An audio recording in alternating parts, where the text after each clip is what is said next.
How appropriate is it that 15 years ago today was Bear Stearns' final day as an independent firm? Now, the failure of Bear Stearns, or the near failure, depending on how you would classify it, that represented a huge, huge milestone in what would become the global monetary crisis of 2007 and 2008, an unappreciated milestone because it was buried under a renewed sense of optimism that the Fed had. This was going to be Ben Bernanke's finest hour. They had solved the biggest part of the crisis to that point, and they had pointed the way toward a more optimistic future. The parallels don't end there. And given what has just transpired this weekend, we need to first do some comparisons today versus 2008 in terms of markets. We need to remember the lessons of Bear Stearns because, number one, I don't think many people learned them at the time. And number two, they seem incredibly appropriate, especially today. Because after the major market meltdowns of Friday and Monday, now all of a sudden, everything is fine again. Bank stocks are up. The stock market itself is way up. Interest rates have risen. Eurodollar futures that were in huge demand yesterday are suddenly being sold. What does all of this mean? Is this abnormal? Well, certain things are abnormal. Certain things are not abnormal. And we're gonna use the lessons of Bear Stearns to help us understand what happened, what just happened, and what's very likely to come next. And we start with the lesson of Bear Stearns on an emergency conference call of March 10th of 2008.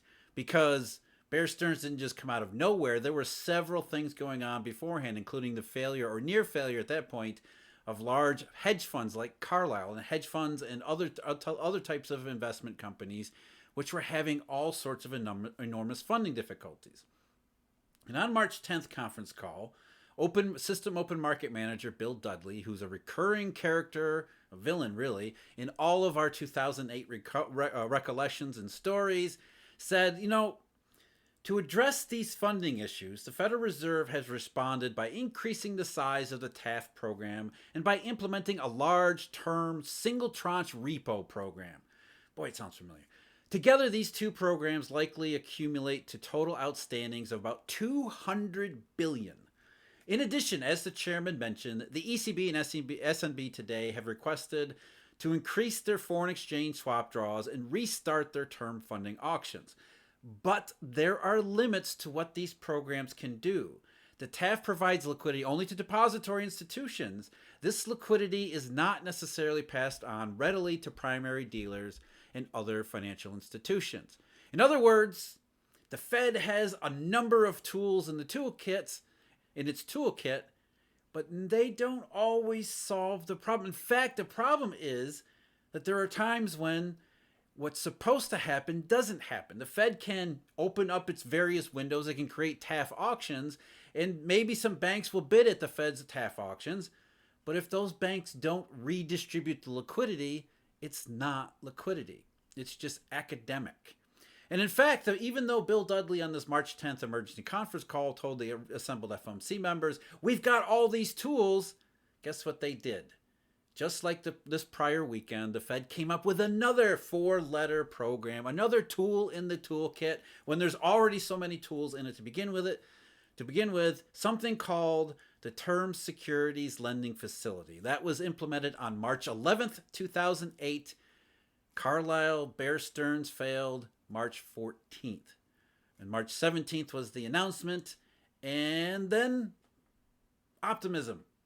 We'll get into all of this. We'll get into the parallels. We'll go over the last couple of days in the market, the real meltdowns in the markets over the last couple of days, how they fit in these historical comparisons, and what really broader historical comparisons can we make.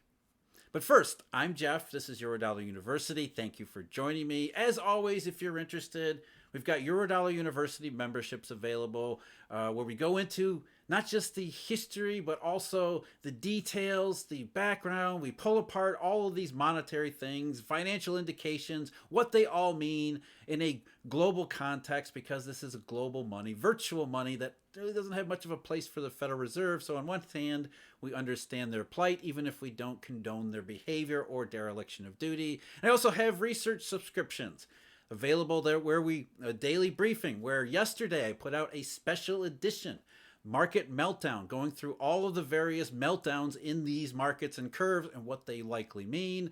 All the information at Eurodollar.university. Where we need to start in terms of comparisons isn't really necessarily with Bear Stearns, but with Silicon Valley Bank.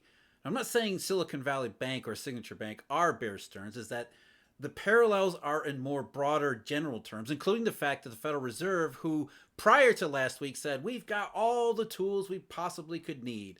And then late Sunday night, or early Sunday night, it was 6:15, I think the press release came out, they said, oh, by the way, we need one more tool, which is a common theme through all these illiquidity episodes, as is what Mr. Dudley was saying on the emergency conference call on March 10th of 2008. That we can do all of these things, but it's not really up to us to generate liquidity. Liquidity comes from the banking system. And that's the same in respect to Silicon Valley Bank and Signature to a lesser degree. Silicon Valley Bank was bled dry by customers using their cash. But all that cash, which wasn't just Silicon Valley Bank, it has migrated from small banks, small regional banks all over the United States and moved up to the larger banks. And the larger banks, many of them have money dealer subsidiaries whose job it is to redistribute cash throughout the system where it is needed. That's the whole point of having money dealers. They're the ones the Fed is counting on to take the cash that they have, or to take the cash that the Fed makes available, and give it to those who are having trouble, those who are struggling, those like Bear Stearns or Silicon Valley Bank. And as I mentioned on a live broadcast or a live YouTube show that we did yesterday with George Gammon, that's the question here. Big banks have cash, so why are they not lending to Silicon Valley Bank and Signature Bank? Instead, what they're doing is they hedged in a way we have literally never seen before. Not just Eurodollar futures, but also U.S. Treasuries and other markets around the world. They went to DEFCON 1 rather than supply all the cash that they have available at their fingertips. So what that has done, though, is confuse people, because everybody says, well, JP Morgan's fine and all the big banks are fine, and that's true. They have plenty of liquidity. But that doesn't mean the system is fine overall and that there aren't massive implications for this lack of activity from the money dealers. That gets us back into the real lesson of Bear Stearns. We're going to go fast forward to March 18th of 2008. So a little bit over a week later. Bear Stearns, their last day was Friday, March 14th. We have major market movements there, which I'll get into in a minute. Monday came the news where everybody was let in on the fact that JP Morgan was buying Bear Stearns for $2 a share. And it seemed like, at least in some of the Fed conversations throughout that meeting and the several months that followed, they thought that this was it. They had engineered a safe recovery from what could have been an awful crisis by taking Bear Stearns and in cold fusion with JP Morgan. Whether JP Morgan was actually willing or not is another story. But either way, it seemed to have represented the low point in the burgeoning 2008 crisis. And then the rest of 2008 would take off and be so much better. But, and this is one of the few things that Bill Dudley ever got right, although not long after he stated what I'm going to quote to you here, he completely misunderstood what he was even saying. But this is the lesson of Bear Stearns. The fact that to the extent that there is a sigma, they are not going to want to come, and that is going to reinforce the deleveraging process that is clearly underway, as is the fact that they just saw Bear Stearns go from a troubled but viable firm to a non-viable firm in 3 days.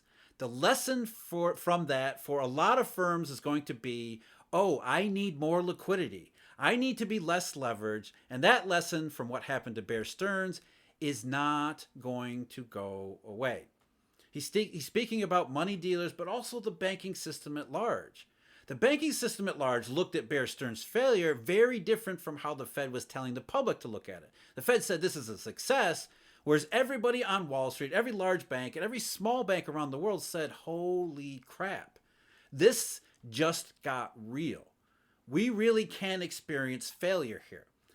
For Bear Stearns management, they were completely wiped out. Their shareholders were wiped out. I mean, $2 a share when on January 12th, 2007, Bear Stearns stock price had been a record high, 171.51. For in a little over a year, from 171.51 to $2 that JP Morgan gave it. So from most bank managers' perspective, Bear Stearns was a stark warning and a wake-up call. And Bill Dudley was absolutely right. I'm going to need more liquidity. I need to build a much bigger liquidity cushion than I thought. Bear Stearns they were in the news, but then in 3 days they went from in the news because they're kind of interesting to holy crap, they're out of business. Failure really is an option here for individual firms. Forget the systemic stuff. Individual firms can go out of business.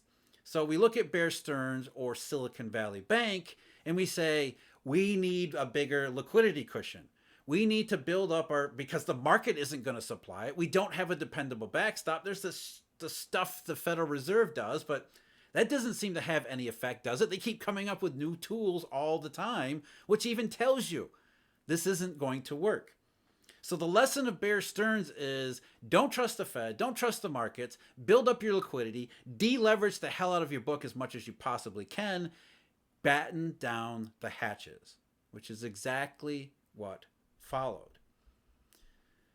That sounds a lot like what happened Friday and Monday, to a certain extent on Thursday, but really Friday and then really on Monday. Batten down the hatches, prepare for the worst. Look at Silicon Valley Bank not as the lowest point in the potential crisis that we're facing, but perhaps another renewed lesson of Bear Stearns, a troubled but viable firm that became unviable in a shockingly short period of time. Build your liquidity, de-risk your book, de-leverage, all the things that are, first of all, disinflationary, but also exceptionally harmful to the global U.S. and global economy. The types of things that would make you want to hedge in any kind of instrument where it would pay off when interest rates go down. Starting to make some sense here over what happened the last couple of days. As is, when you put it in that context, it really does make sense, except for the scale. We really have to talk about the scale here because the moves yesterday were just something I've never seen, something nobody's ever seen. I went back and checked. So let's start with some comparisons here. We're going to talk about Eurodollar futures. I'm going to use the March 2009 contract for the 2008 comparisons because relatively near-term money in the same such potential situation. The March 2009 contract on Friday, March 14th, the day, Bear Stearns' final day. Everybody knew there was problems, but didn't know what was going on. The March 2009 contract went up 24.5 basis points. As I said yesterday's video, a 20 basis point move in a Eurodollar futures contract in any given day is enormous. In fact, as you'll see here, they rarely happen. Only a handful of times in the entire 21st century. This was one of them. On March 17th, the Monday, this is another pattern you should note. Fridays and Mondays. Fridays and Mondays, huge bids in hedging. Tuesdays, those bids get unwound. No different here. Monday, March 17th, Eurodollar futures, March 2009, up 16 basis points. So up 40 basis points in 2 days. Huge Friday, Monday move. And then March 18th, the Federal Reserve meets. The day before, 7 of the 12 branches lowered the discount rate. So people were feeling a little bit better on Tuesday, March 18th. The same contract was down big, 19.5 basis points. Not unusual to see these massive swings in volatility. Let's go to the big one, Lehman Brothers, because all that stuff the Fed thought about the Bear Stearns being the lowest point was obviously wrong. The markets that were hedging, they took Bill Dudley's words to heart. The lesson of Bear Stearns, they absolutely did that. And so we got to September 2008. Guess what? We've got a Friday. Lehman Brothers fails.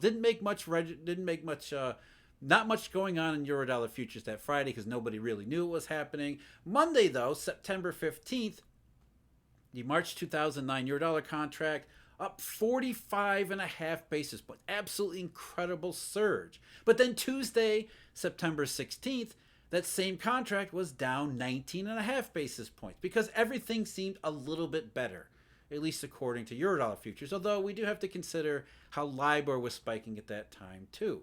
But this pattern continued throughout the rest of September and into October. So fast forward a week or 2 weeks to September 26th, which was a Friday. More trouble was on everything going on at the end of September 2008, realizing that Bear Stearns maybe represented a systemic issue. Eurodollar futures went up 25 basis points on the Friday. September 29th, which was a Monday, the House rejected the TARP program, the government bailout. The same Eurodollar futures contract went up another 30.5 basis points. So you've got 55 basis points over those 2 days, an enormous swing. But then Tuesday, September 30th, Eurodollar futures prices plummeted. The March 2009 contract was down 33.5 basis points, it was down more than it had gained the day before. Let's go into early October. Again, Friday, Monday, Tuesday. Friday, October 3rd, as stocks were melting down, as the world seemed to be ending. The Eurodollar futures, March 2009, the price went up 25 basis points, which is, again, a huge increase. Monday, October 6th, up 34 basis points. You've got a 59 basis point move in those 2 days. And then Tuesday, October 7th, down 8 basis points. But then October 8th, down 3 more. And then a big one, October 9th, down 20. Massive volatility. It's not unusual to see huge bids as everybody's panicking. And then, as markets do, they retrace. They go down big. But the lesson of Bear Stearns still applies over the intermediate and longer term. As everybody is buying these hedges, they're also de-risking, which has a major impact over the longer run or the intermediate run rather than just these day-to-day fluctuations. So we look at Eurodollar futures, and what we see is that 44.5 basis points or 45.5 basis points September 15th. That's the largest one you're going to find up until yesterday. So March 10th, really the only really major large swings in Eurodollar futures, you have to go back to 2001, just prior to the rate cuts, just before the dot-com recession. But man, March 10th, 2023, that was Friday. The September 2023 contract, which is I'm going to use as the representative for this time, 44.5, almost the same amount as Lehman Brothers. But then yesterday, 101 basis points by the end of the day. It was up more than that at one point. I think it was up 111, 112 basis points. So more than double the record for Lehman Brothers. And what is the contract doing today? Well, it's down 48.5 basis points. A huge downturn. Friday, Monday, huge bids. Tuesday, big downturn, big retracement. So this is not unusual. The level and the scale of volatility, the massive bids and the degree of bidding on Friday and Monday, that is unprecedented. And it's not just Eurodollar futures. Look at the U.S. Treasury, the 2-year note in particular, because the 2-year note is especially rate sensitive. On September 15, 2008, the 2-year note dropped 45 basis points in yield, huge downturn. September 17th, it dropped 25 more. September 29th, remember the day the House rejected TARP, another huge Monday flight to safety. 41 basis points drop in yield. These are single day moves. The only thing equivalent to that in the 21st century, you got to go back to September 13th, 2001, when the markets reopened after the September 11th attacks. The 2-year note was down 54 basis points in yield. How about March 10th, 2023? Down 30. How about March 13th, 2023? Down 57 basis points. What these things tell you, and remember, the lesson of Bear Stearns should be paramount, not just because it's March 14th, 2023, and that was 15 years ago, but because these things, all the lessons apply exactly to what we're seeing right now. There was not a lot of faith in the marketplace on Friday and Monday. Everybody went right to DEFCON 1, as if the world was ending in a way we haven't seen since Lehman Brothers in the middle of 2008. Ask yourself why. There was not a lot of faith in the Fed and its 4-letter programs, because why the hell would there be? We've seen this movie before. That's really the key here. We've seen this before. We know how this goes. We know that firms all across the financial system right now are doing exactly what Bill Dudley said 15 years ago. That lesson for a lot of firms is going to be, oh, I need more liquidity. I need to be less leveraged. And that lesson for what happened to Bear Stearns is not going to go away. The damage gets done and it becomes cumulative. You look at Silicon Valley Bank, you look at Signature Bank, and it doesn't matter the individual circumstances. What does matter is, like 2008, you say, where the hell were the money dealers? Where's all this redistribution of cash? The Fed doesn't matter. The dealers aren't coming to our rescue. Deleverage, build higher liquidity cushion, hedge the hell out of every position you have. Exactly what we saw this weekend. And we even saw the Friday, Monday, Tuesday pattern repeat too. So as the markets, the stock market in particular, seem to be much better today, as rates go up a little bit, as Eurodollar futures get sold on this Tuesday, keep in mind the lesson of Bear Stearns. This thing isn't over. It's just beginning. I'm Jeff. This is Eurodollar University. Thank you very much for joining me. As always, I can't thank enough the Eurodollar University subscribers, as well as all the Eurodollar University members. And as always, everybody, especially after what happened this weekend, please do take care.